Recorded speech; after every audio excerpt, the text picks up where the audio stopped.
On va peut-être quand même revenir sur lui, quoi qu'on en pense, il a pas raté son débat. Bon, C'est Asselineau. ouais, ça me rappelle mes cours de droit constitutionnel. Ah, C'était ah non, c'était à la fois bon, drôle, tragique.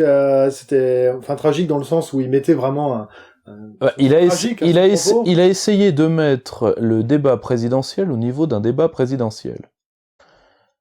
Bon. Et d'ailleurs, je remarque que ce journaliste, comment s'appelle-t-il, l'ancien vendeur de bagnoles d'occasion de Bayonne, absolument haïssable, Monsieur Apathique, voilà, c'est ça. L'ancien, celui qui avait traité Mélenchon de salaud, je me rappelle. Parce que Mélenchon se réjouissait qu'il perde sa place sur Canal+. Il a dit, ah oui, mais de toute façon, Asselineau, il apprend par cœur les traités, c'est tout. C'est Donc, déjà pas si mal. donc la compétence devient un problème journalistique. Ce qui, de la part de Monsieur Apathy, est un aveu, mais un aveu justifié. Parce que je peux tout à fait comprendre que la compétence gêne Apathy. Moi, Apathy me gêne, mais si que la compétence gêne Apathy, je peux le comprendre.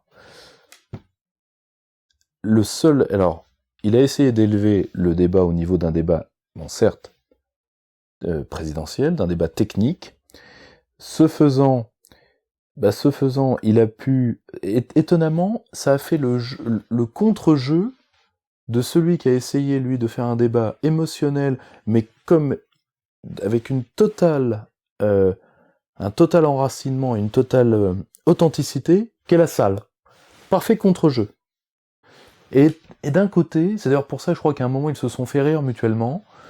D'un côté, c'est une élection présidentielle qui est pas tout à fait comme les autres, parce que comme des courants souterrains, mais nourrissants de l'opinion, sont arrivés à émerger pour la première fois, là, nous allons vers, de toute façon, un grand remaniement des discours, de ce qui va être le disciple et l'indicible.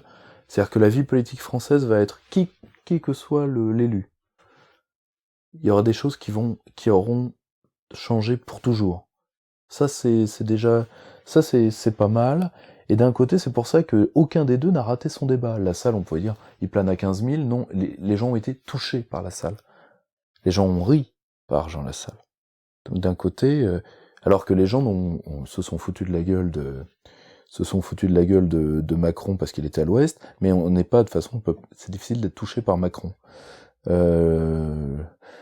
On chute dans le vide, on n'est pas touché par le vide. Mais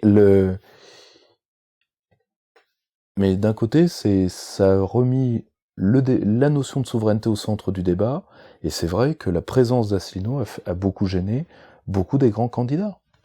C'est vrai. Parce que on est sorti quelques minutes du débat de personne pour entrer dans un débat de fond strict, sans nécessairement d'ailleurs que ça débecte le téléspectateur moyen.